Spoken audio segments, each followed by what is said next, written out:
Mafia bothers little wife, episode 36। Nandini की बात सुनकर सभी मुस्कुरा देते हैं, फिर नहीं ले सकती से कहता है शक्ति हमारी पीठ पीछे तुम हमारी ही बहन को डेट कर रहे थे और हमें खबर तक नहीं होने दी। शक्ति सॉरी सेकंड, बस मुझे डर था कि कहीं आप दोनों को पता चला तो कहीं ऐसा ना हो कि आप मुझे नंदिनी से दूर कर दे। लेकिन आप दोनों मेरे इस रिश्ते से खुश है तो मैं भी बहुत खुश हूँ। थैंक यू सो मच कि आप दोनों ने मेरी और नंदिनी के रिश्ते को मंजूरी दी। शक्ति की बात सुनकर वीर कहता है अगर हमारी जिंदगी में छवि के आने से पहले हमें तुम्हारे और नंदिनी के रिश्ते के बारे में पता चलता तो शायद हम कभी तुम्हारी इस रिश्ते के लिए हाँ नहीं कहते, क्योंकि छवि की हमारी लाइफ में आने के बाद ही हमें प्यार क्या होता है ये सही मायने में पता चला है। नंदिनी ने बिल्कुल ठीक कहा, हमें प्यार करने का हक है तो फिर तुम्हें क्यों नहीं, और हम जिससे प्यार करते हैं उसका हमारी जिंदगी में होना कितना जरूरी है ये भी हमें छवि के हमारी लाइफ में आने के बाद पता चला है। नील हाँ शक्ति भाई बिल्कुल ठीक कह रहे हैं, हमने कभी सोचा भी नहीं था कि हमें कभी किसी से प्यार होगा, और वह भी इस हद तक कि हमें उसके बगैर एक पल भी गुजरना गवारा नहीं होगा। छवि की वजह से हमें प्यार का मतलब पता चला है। छवि हमारी लाइफ में बहुत इम्पोर्टेंट है, हम दोनों भाई का छवि के बगैर एक पल भी मुश्किल ही नहीं नामुमकिन है गुजारा। छवि वीर और नील दोनों की बातों को ध्यान से सुन रही थी। छवि महसूस कर रही थी कि वो वीर और नील की लाइफ में क्या अहमियत रखती है, जिस वजह से उसकी आंखें नम हो जाती हैं। वीर इसलिए तुम्हें थैंक यू हमें नहीं बल्कि छवि को कहना चाहिए, उसकी वजह से ही हमें तुम्हारे इस रिश्ते से कोई एतराज नहीं है। वीर की बात सुनकर शक्ति और नंदिनी दोनों ही छवि की तरफ देखते हैं, जिसकी आंखों से वीर और नील की बातें सुनकर आंसू बह रहे थे। नंदिनी छवि के आंसू पहुंचने हुए कहती है थैंक यू सो मच मेरे दोनों डेविल भाइयों की लाइफ में आने के लिए, उन्हें प्यार का एहसास करवाने के लिए। मेरे दोनों डेविल भाई बहुत ही लकी है क्योंकि तुम उनकी लाइफ में हो। नंदिनी की बात सुनकर छवि रहती है सिर्फ ये दोनों ही नहीं बल्कि मैं भी बहुत लकी हूँ जो मुझे इतने प्यार करने वाले नील और वीर मिले हैं। मैंने कभी नहीं सोचा था कि मुझे भी कोई इतना प्यार करेगा या मैं किसी के प्यार के लायक हूँ, लेकिन यह एहसास मुझे वीर और नीली से मिला है। थैंक यू सो मच वीर और नील मेरी लाइफ में आने के लिए। छवि की बात सुनकर वीर और नील दोनों ही बारी बारी से छवि के फोरहेड पर किस कर लेते हैं। दोनों भाइयों को छवि पर ही अपना प्यार जताते हुए देखा। नंदिनी रहती है बस भी करो, आप दोनों हर जगह शुरू हो जाते हो। पता है हमें भी आप दोनों बहुत प्यार करते हो छवि से।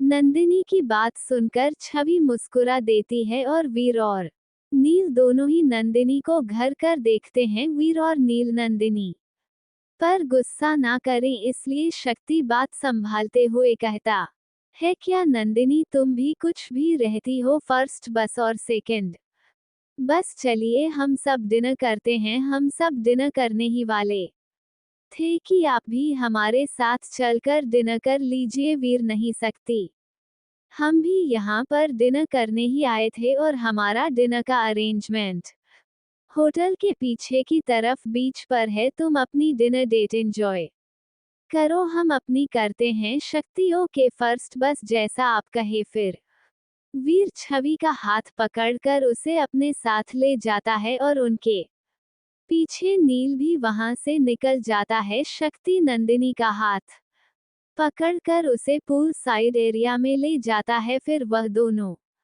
वहां बैठकर डिनर करने लगते हैं। वीर छवि को डिनर करने के लिए बैठा देता है और खुद उसके पास बैठ जाता है, और नील भी छवि के पास दूसरी साइड बैठ जाता है। फिर वीर छवि को एक छोटी सी व्हाइट खिला है और नील भी छवि को एक छोटी सी एक व्हाइट खिला है। फिर छवि बारी बारी वीर और नील को एक एक व्हाइट खिलाती है, लेकिन वहां पर कोई था जो इन तीनों को एक साथ देखकर गुस्से में उबल रहा था। गुस्से की वजह से उसकी माथे की नसें उभरी हुई थी और उसने अपनी मुट्ठियों को कसकर भेज रखा था और वह अपने आप से कहता है, अगर ये लड़की मेरी नहीं हुई तो मैं इसे किसी का भी नहीं होने दूंगा, सबको खत्म कर दूंगा मैं। कि तभी वीर का मोबाइल रिंग करता है। फिर जब वीर अपना मोबाइल अपनी पॉकेट से निकाल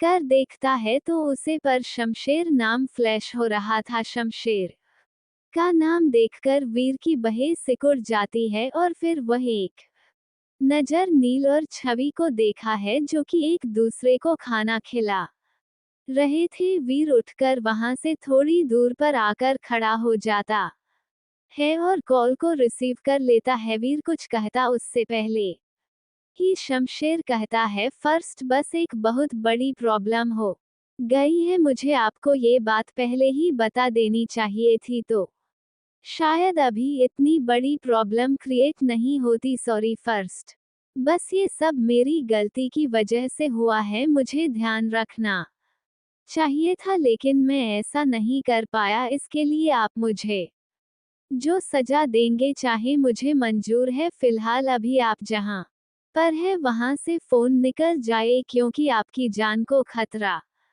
है। मुझे पता है इस वक्त सेकंड पोस्ट और लेडी बॉस भी आपके साथ है, आप तीनों की जान को खतरा है। शमशेर की बात सुनकर वीर है रानी और गुस्से के मिले जुले भाव से पूछता है, क्या हुआ शमशेर, क्यों इतना घबराए हुए हो, क्या प्रॉब्लम हो गई है, बात को इतना गोल गोल क्यों घूम रहे हो, साफ साफ बताओ। शमशेर फर्स्ट बस में अभी आपको सिर्फ इतना कह सकता हूँ कि बस सिर्फ कुछ ही देर में हमारी टीम वहां पहुंच रही है आप तीनों की सेफ्टी के लिए, लेकिन जब तक हम वहां नहीं पहुंच जाते आप तीनों अपने आप को सेफ रखिए। शमशेर आगे कुछ कहता उससे पहले ही बंदूक से गोली निकलने की आवाज आती है और वह गोली डाइनिंग टेबल पर रखे फ्लावर वासे पर जाकर लगती है, जिस वजह से वह फ्लावर वासे टुकड़ों में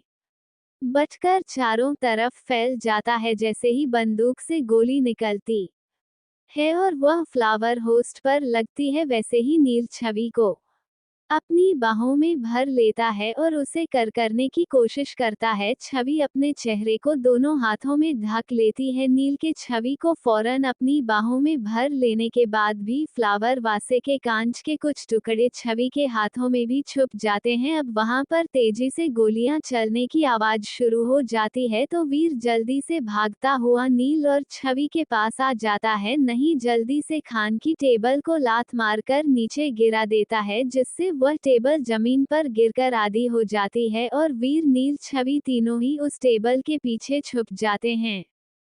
जिस टेबल के पीछे वीर नील और छवि छिपे हुए थे उसे टेबल पर धुआंधार गोलियों की बारिश हो रही थी, जिस वजह से छवि बहुत ज्यादा डर गई थी, जिस वजह से नील ने छवि को अपनी बाहों में ही जकड़ रखा हुआ था। छवि अपने कान पर हाथ लगाते हुए नील से कहती है, नील ये सब क्या हो रहा है। नील कुछ नहीं छवि, वह तो नहीं लगे कुछ कहता उससे पहले ही वीर छवि की गर्दन की तरफ अपना हाथ ले जाकर उसके कान के पीछे के निचले हिस्से की नस को जोर से दबा देता है, जिस वजह से छवि को एक दर्द का एहसास होता है और वह वही छवि नील की बाहों में झूल जाती है। छवि के बेहोश होते ही नील वीर से कहता है, भाई ये लोग कौन है और हमें क्यों मारना चाहते हैं। इस वक्त हम ओबरॉय ब्रदर्स हैं और ओबरॉय ब्रदर की